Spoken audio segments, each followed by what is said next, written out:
Hi, I'm Greg Whalen, and this is a workbench that I invented that I guarantee will help you with every project that you do. This is the box that it'll come in, and we'll set it up.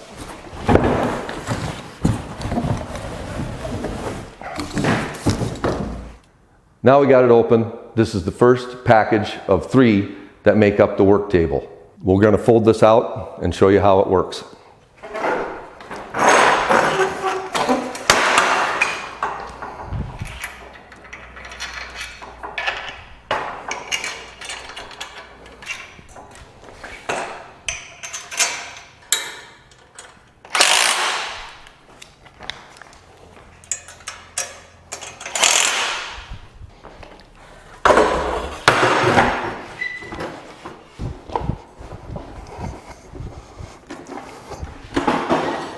This is the second package that comes with the table, and it's for your table saw. And it sits on the table like that and is pinned in like this.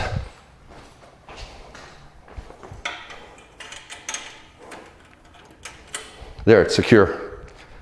These are the Outriggers that come with the second package. And what they allow you to do is to be able to cut 4x8 sheets by yourself. The first thing you'll need to do is make the Outrigger board for this, and you have the table saw to do that. So I'm going to proceed with that.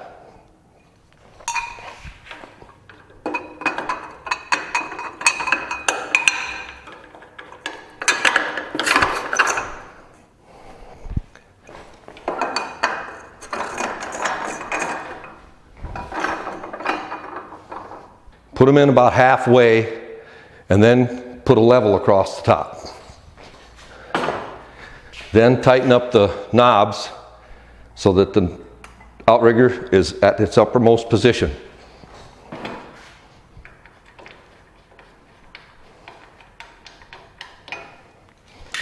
Then measure your distance, which in this case is about 2 1/8.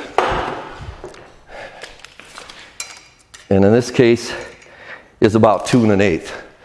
I'm probably going to make them a little bit small so that I don't run the plywood into them when I go to cut it. Get yourself a 2x4, a good straight one, and then rip it to that height that you measured.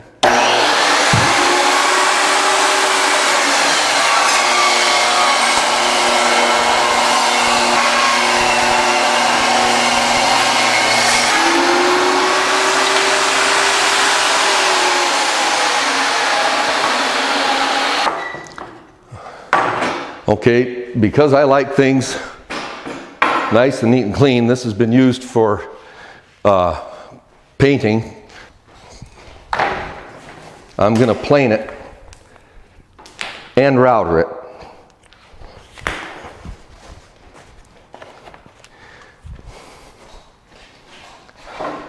The table again is used like 2 sawhorses.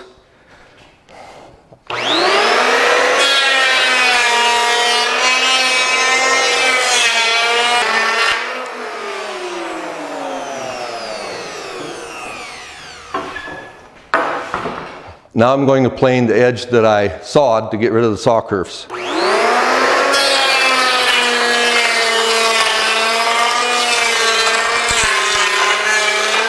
Now I'm going to router it because I like things kind of finished edged.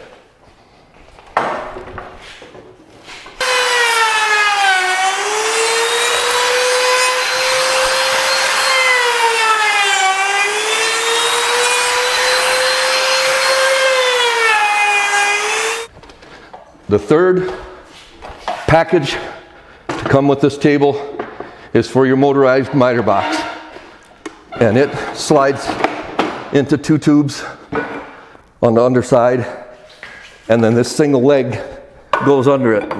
Kind of lift up with your shoulder and screw it in.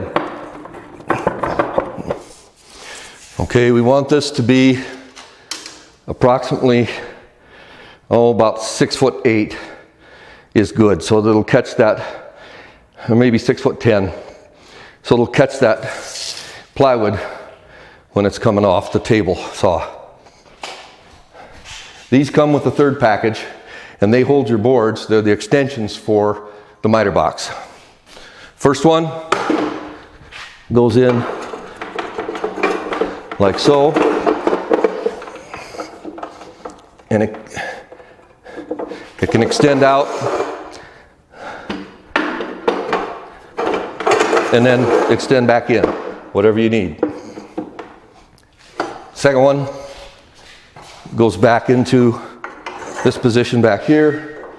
Just make sure that it's out far enough to catch the piece that you're cutting. Tighten up the knob.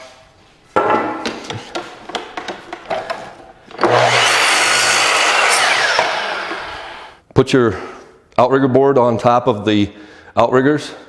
Again, they're halfway in, and then screw them to the board.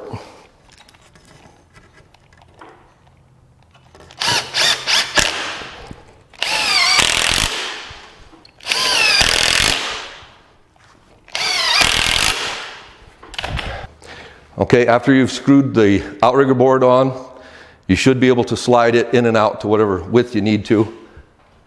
Just loosen the knobs, and it should just pull out real nice, and then go back in real nice as well. I will tighten these up because we need them for ripping a sheet of plywood. Now we're going to cut a sheet of plywood by ourselves.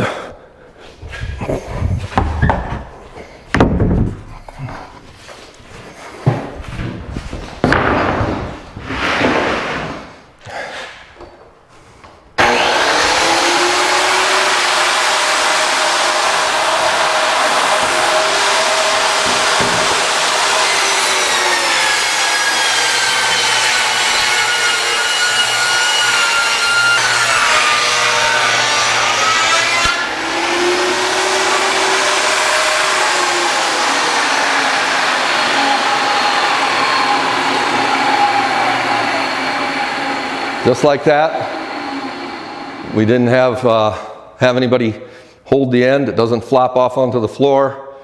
The table and the Outrigger did their job. There's no need for sawhorses. The table does that as well.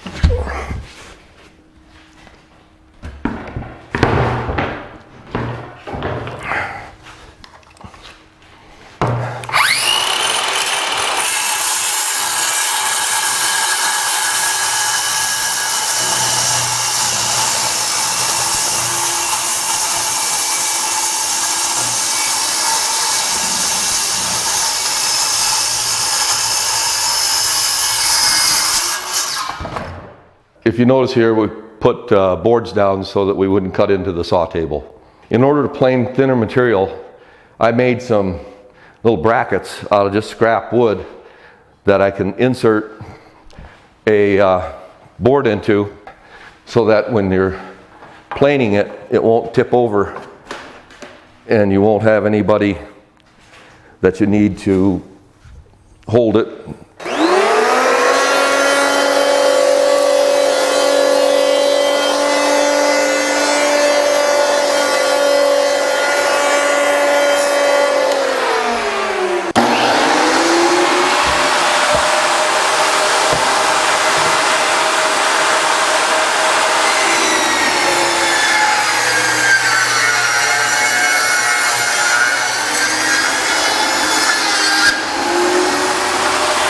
All right, with cabinets you have to cut out the toe kick, which is what I'm about to do.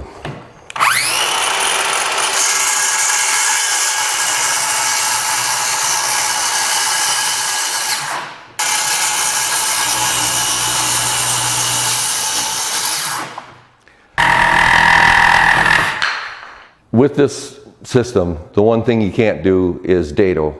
So I just use the block cleat type system for holding shelving in place.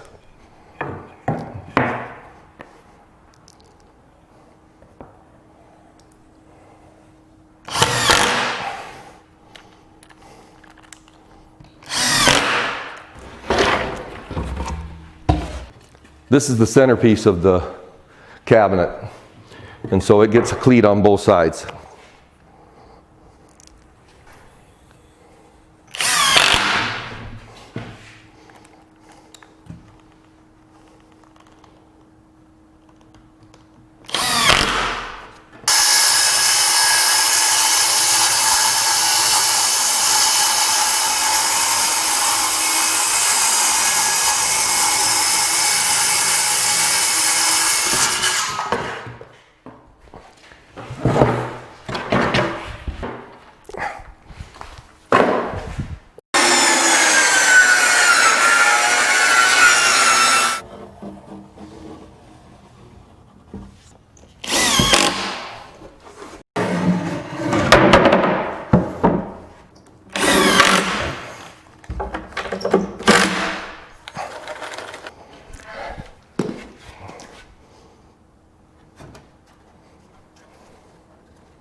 This is the back piece to the cabinet.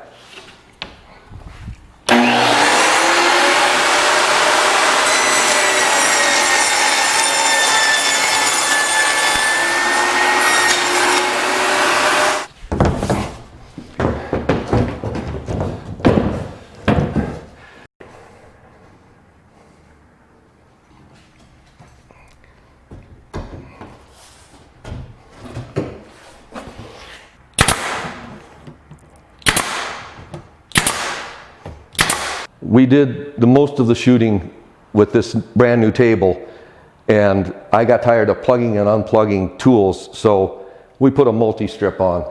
As you can see, it's well worth your time. Again, making yourself a board like this will be helpful, get your tools up off the ground, easier to clean around, and more accessible. I'm going to sand this countertop now, and the workbench is a perfect height for that.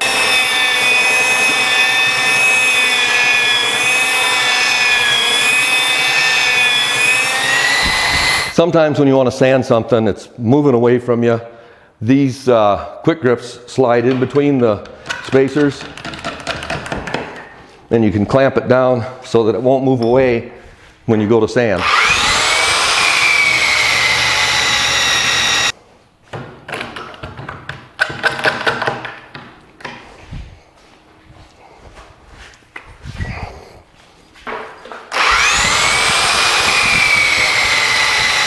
This is the countertop we made. It's all paint grade. You don't need anything better than that for storing tools. But you still want to take the sharp edges off, so we're going to router it.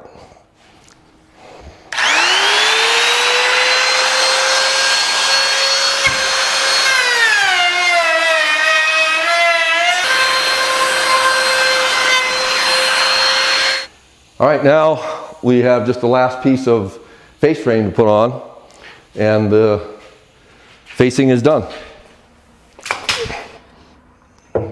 Time to see if the top fits.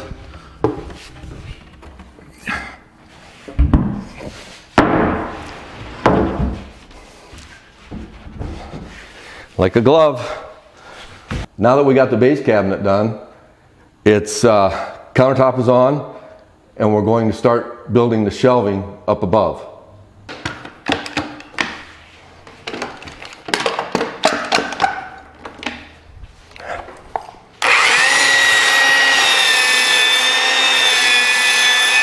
We're not going to spend a lot of time talking about what we're doing.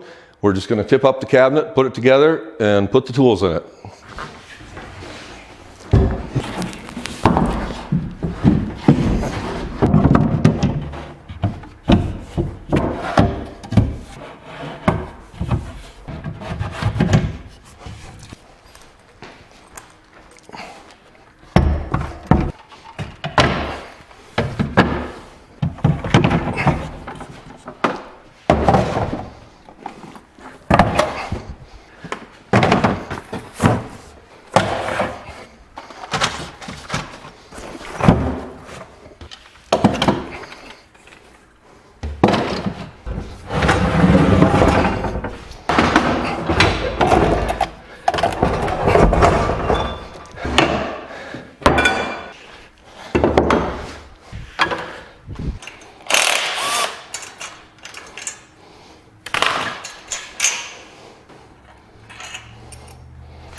This cabinet was built with all the tools that you see in it now. Not only that, but it stores all the tools that you would ever need to build a cabinet or any other project that you might do.